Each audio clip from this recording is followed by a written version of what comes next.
आ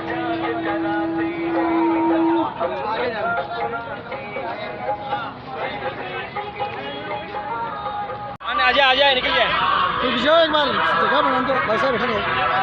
line में। Side जाओ भाई साइड जाओ।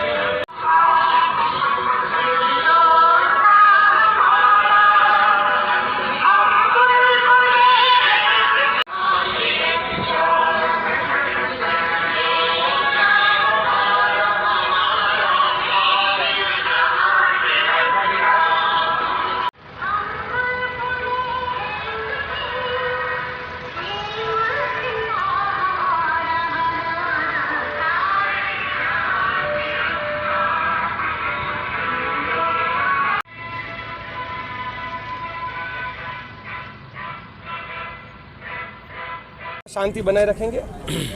सर, आज़ादी की गौरव यात्रा लेके निकले और कोटपुतली में आज एक भव्य स्वागत किया है, कार्यकर्ताओं में बड़ा उत्साह है, क्या कहना चाहेंगे? आज़ादी की गौरव यात्रा, मुझे इस बात की खुशी है कि श्वेत सेना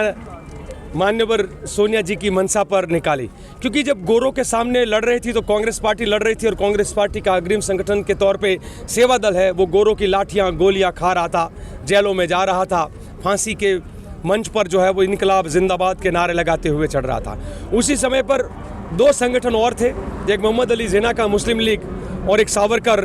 और उनका जो हिंदू महासभा और आरएसएस, ये दोनों अंग्रेजों के मुखबिर बने हुए इस देश की आज़ादी के आंदोलन को रोकने की कोशिश कर रहे थे। आज हमारे देश में आज़ादी का 75वां साल है। हम लोग अपने पुरखों को याद करना चाहिए, उनके बलिदान को याद करना चाहिए,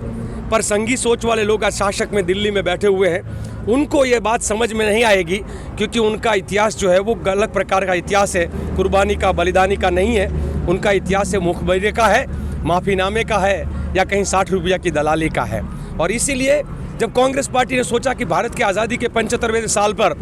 हम हमारे वो बलिदानियों को याद करें, भगत सिंह, सुखदेव और राजगुरु को याद करें, और खास करके राजगुरु सेवा दल के हमारे राष्ट्रीय प्रशिक्षक थे,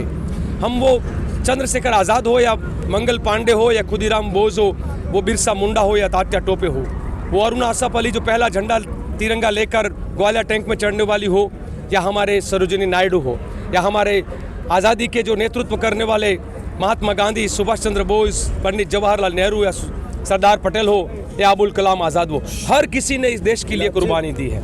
मैं लगातार साथियों को ये भी पूछता आया हूँ कि कुछ संघी सोच वाली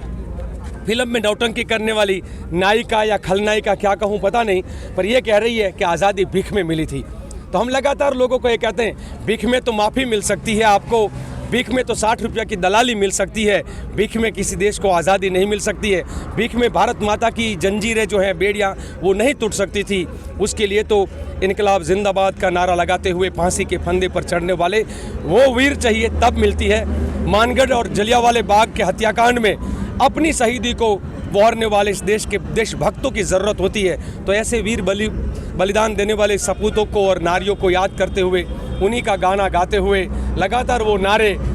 कि तुम डंडे से तोड़ोगे तो हम झंडे से जोड़ेंगे, अगर तुम्हारे हाथ में डंडा है तो हमारे हाथ में झंडा है, पहले लड़े थे गोरों से अब लड़ेंगे इन चोरों से। और उसके अलावा एक सबसे बड़ा नारा जो इस यात्रा में मजबूती से निकल के आया है कि भारत माता की जय का सनातनी नारा, बोलो भारत माता की जय जय जय, ये 3 बार का जयकारा जब सेवा दल